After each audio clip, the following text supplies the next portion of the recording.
Hey guys, Galaxy Buster TCG here. Who are you and what did you do? I'm Brandon, and I got top 8 at the Indy Regional. Nice. What did you play? I played Fire King Snake Eye with some Azamina cards. Feel pretty comfortable with the deck. I've been playing it pretty much since it came out, so thought it'd be a good pick. Awesome. Let's get into the deck profile. Sure, yeah. So we'll play the one of Fire King cards, the one Ponix, Arvada, and then the two Garunix. Pretty much don't want to open up any of these except maybe Ponix and Garunix, but of course they're engine requirements, so have to play them. Then from there, we played 2 Alkanix and 3 Keyrin. So 3 Keyrin is definitely correct. This card helps you out with your grind game. It can also help dodge targeting effects like Imperm or Valor. And I think this is pretty standard at this point. Alkanix, though, I played 2 of this because I felt like I was drawing a lot of cloggy hands in testing. So I figured I'd bump it down. But in hindsight, I think it was probably correct to also bump this up to 3. This is just one of your best starters. It's great to draw with the Keyrin. And this deck, for anybody who's played it, they know it can suffer some consistency issues. So I think playing a third one might have mitigated that, but fortunately I didn't really brick too badly throughout the tournament, so worked out fine. Nice. And then from there we played the Fire King spells. So I played Skyburn and then the Sanctuary and Island. The only thing that's kind of unique here is just main decking the Skyburn. I know a lot of people have mixed feelings on that, but I thought it was okay just because your Ponix was pretty much always going to be searching something if you played the Skyburn.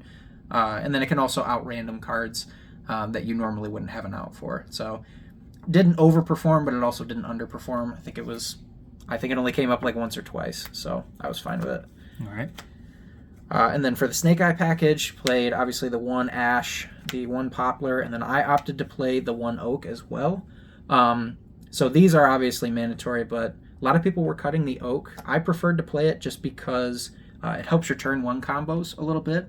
When you open up just a single Ash or a Bonfire, this can pretty much get you to the full board on its own as long as you play the Oak, and it does it pretty efficiently as well. So I thought it was fine. And then on top of that too, it was a pretty good target in late game if you had an OSS that you didn't use in the grave. So yeah, probably wouldn't change it, but I can definitely understand why people don't like it because it can be a brick if you open it going first. All right. And then obviously 1 Flamberge, phenomenal card. Then the 3 Bonfire. This is going to go to 1 soon, I'm sure of it, but we'll take advantage of it while it's at 3. Oh yeah. And then the 1 OSS, this is pretty much what bridges the deck together. Insane card. Also hope nothing happens to this one. And then for the Azamina stuff, we played the 1 Hollowed and then the 1 Deception. So when I first started playing this deck, I was playing this at 3, but as I played this more, that is way unnecessary. You have plenty of ways to get to this card, and at the same time, it can be very bricky in your hand. Another thing about this card is that it can really hurt if you're trying to play into hand traps. So this card, obviously, you have to tribute a monster. And if you look at the monster lineup in your deck, it's either a hand trap or it's some sort of starter or extender. So when you're pitching these cards and then this gets hand trapped, it just feels really bad because you want to either reserve the hand trap for the next turn if you get stopped, or you want to have an additional starter to try and play through the hand trap. So opening up too many of these just didn't feel ideal. And like I said, you have plenty of ways to get to it. Makes so sense. I thought 1 was fine.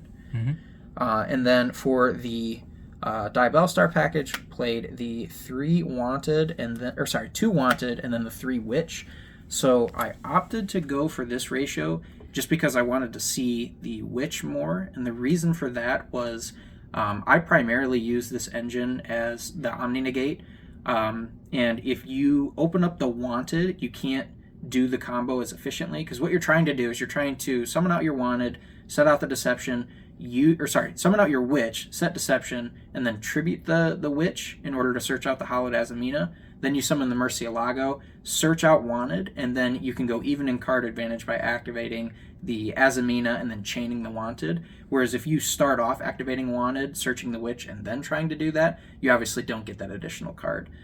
So I thought it was a little bit better to open up this one, and I didn't want to play 3 and 3 because, again, I wanted to have as many live cards in my hand as possible, and I don't know, I felt like playing an additional one of these wasn't necessary.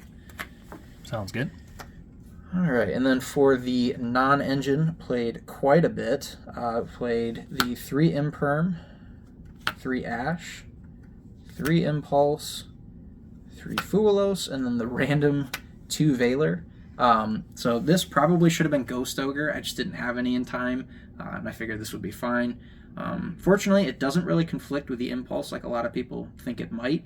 A lot of the times you're able to activate this pretty early on in their combo, and then you can save the Impulse for the push. Same thing with Fuelos. Like, you're activating that very early on. You're not really going to have any conflict with these two. And then Ash and Imperm, I mean, they speak for themselves. Great hand traps this format. Ash, you get to add back off Sunlight Wolf, so feels extra good. Nice. And then the last card in the main deck is the One of Called by the Grave. Best card. All right. How many in the main? 42. Like I said, I think if I were to go back and change it, I would probably bump up Alkanix to 3, and that would make it 43. But yeah, I think it did fine this tournament. All right. And then for the extra deck, so the extra deck is pretty standard. Not a lot of changes from a lot of the lists that you'll see, but I did make one change that I can discuss in a little bit. But we played the Zealantis package. Yeah, this package is insane. I probably did this at least 10 times throughout the tournament. Basically forces them to not be able to play passively, because if they don't have any sort of response to you, you're just doing this with pretty much any generic hand. So, gotta play it. End the game? Yes, immediately. And then we played the Amblo Whale and the Princess. This feels so good to sit on this card. Being able to summon back an IP when you destroy it for an Arvada or a Kirin. And then also the secret effect in Graveyard that people don't know about sometimes, where if they like kill a Link 2 or something, you can just banish it and destroy a card. I had a Tenpai player who thought he had played through all of my stuff, and then he went to go kill the SP and then summon out one of the cards from deck, and then I was able to banish the whale in Graveyard, pop the card that he needed to synchro summon, and that was it. So this card this definitely puts in work. Glad we get to play it again. Played the 2 Charmers, the Dark and the Hida. Dark is definitely necessary, not only for their mirror match, being able to summon witches, but also for just random decks that don't play fires. You want to make sure that you have that in your extra deck so you can get into a Princess and keep going from there. Played the Sunlight Wolf, like I mentioned earlier. Didn't come up too much this tournament, but again, in theory, it's really good being able to add back a Kirin, an Ash, any of the fire cards that you want to see for the next turn. This is a great option for it. Played the 1 Phoenix. I thought this was pretty good. Good utility. You never know when there's just going to be some random Floodgate or random card like a Sangan summoning that you want to get rid of for next turn. This can clear it, so definitely would play it again. Played 1 of Anima. SP, IP, and then obviously the 2 fusions. I don't think you really need the third one. The one that helps going second, I think these 2 are just fine. And then I played the rank 8 Fire Monster. So this this is another really good card. This card was insane for me. Kind of similar to the Amblo Whale in that people forget that you can summon this on their turn. And they forget that it has the ability to just Dark Hole. So against another Tenpai player, he thought that he had played through all my stuff as well, and then he goes to the battle phase, activates the Sangan or the Kaiman, whatever card, and then I summon this on him, wipe the board, and he pretty much just lost on the spot. And then also, like, this is pretty good too, like if it's on your turn and you just want to quick destroy the board, you can summon this, nuke everything, island, pop it, summon back 2, search, and then you're not losing from there. Nice. And then the last card in the extra deck, the 1 Fucho. I decided to main deck this card just because I wanted to have this as an option in case I played against a shifter deck and they activated it immediately. You can summon this, and then as long as you have some sort of follow-up, you're always living, and then you can just kill them on the next turn. It is a little bit susceptible to kaijus, but I talked to a lot of Tenpai players before the tournament, and I don't think every one of them were on kaijus, so I thought this would be a fine option. Didn't come up in the tournament, but again, it's good in theory. And then for the side deck, so I have to say that I was experimenting with some stuff in the side deck. I don't think this is optimal by any stretch, but I was just trying some things out to see how they performed. But yeah, I can kind of explain some of it. So played the 3 Cosmic Cyclone. Not much to explain here. just good outing floodgates. I know a lot of people are on deck lockdown right now, so having this to be able to clear stuff like that, it's really nice. Also came up against my Centurion player, being able to just banish the field spell. It's always that hurts. Always a good feeling. 3 Drolan Lockbird. This card's okay. It's really good in the mirror match. That's one of the reasons I opted to play it. But there's, I don't know, I can't think of a lot of other matchups that this is really strong against. But it's good. It's another hand trap that you can side in, especially against something like Yugioh where you just want as many hand traps as possible. This is an option that you can put in there. And then, like I said, it's really good against the mirror match. Sure. And then this card was really good for me all day. The Thrust, as well as the 2 targets, the DDG and the Dimensional Barrier. I should also throw this in here. Played the 2 Soul Release as well. It's a little bit odd, I know, but I can kind of explain why I did it. But yeah, this card, Thrust, was just super versatile. It could be whatever you wanted. If you're going first, obviously, if you get hand trapped, you can set one of these 2, and it's a turn skip, and you're just going to win on the following turn. But then again, like if you're going second, it gives you the option to add an Imperm. You can add a Soul Release. And then, that helps a lot in the mirror. So I was a big fan of this card, and it definitely won me a lot of games. So like I said, I did play the Soul Release as well. In testing, I noticed that there was a lot of variance, at least for me, in some of the mirror matches. And they were pretty skill intensive, and I wanted to just have a card that would kind of take out some of the thinking. I opted to play 2 because when you play 2, you can activate 1 if it gets negated, or if they have some way to stop it, you can activate Thrust, search the second one, and then activate it because it's not once per turn. So is it good? I don't know, but like I said, I just wanted to have a blowout in the mirror match. Did the mirror come up? It didn't come up in the mirror. I was winning already in a lot of the games I played in the mirror, fortunately. And then the one mirror match that I lost, I didn't get to go second, so I got 2-0'd. But yeah, like I said, I think in theory that card was fine. It really just depends on how many mirror matches you expect to see. Sure. Then for the 1-ofs, I played 1 DD Crow. So this might look a little bit odd, but the reasoning behind this one is you can summon out Dark, especially in something like the mirror match, to try and take their Witch.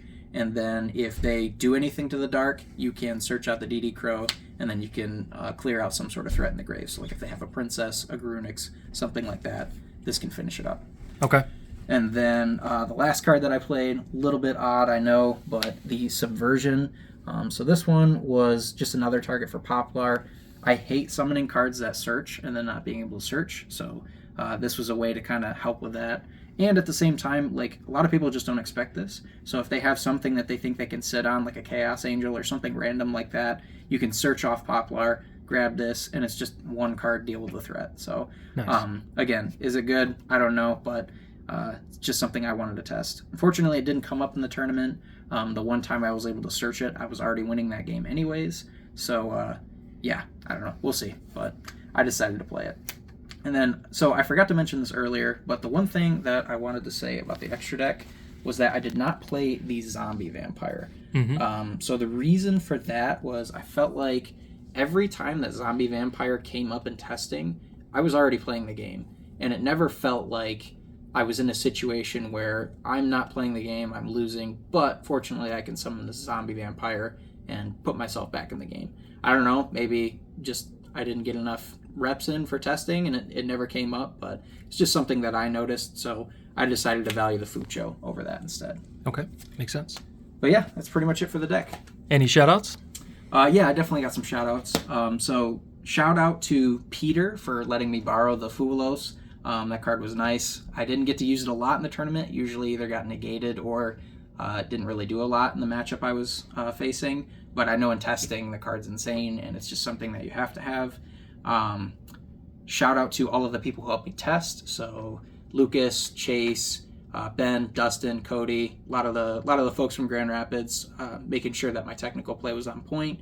And then shout out to the locals that we go to. So Super Hideaway Gaming and then Legends. Check them out if you're ever in the West Michigan area. Those locals were really solid in letting me get enough practice. So yeah, I think that's pretty much it. Awesome. Thanks for the deck profile. Yep, thank you. Catch you guys next time.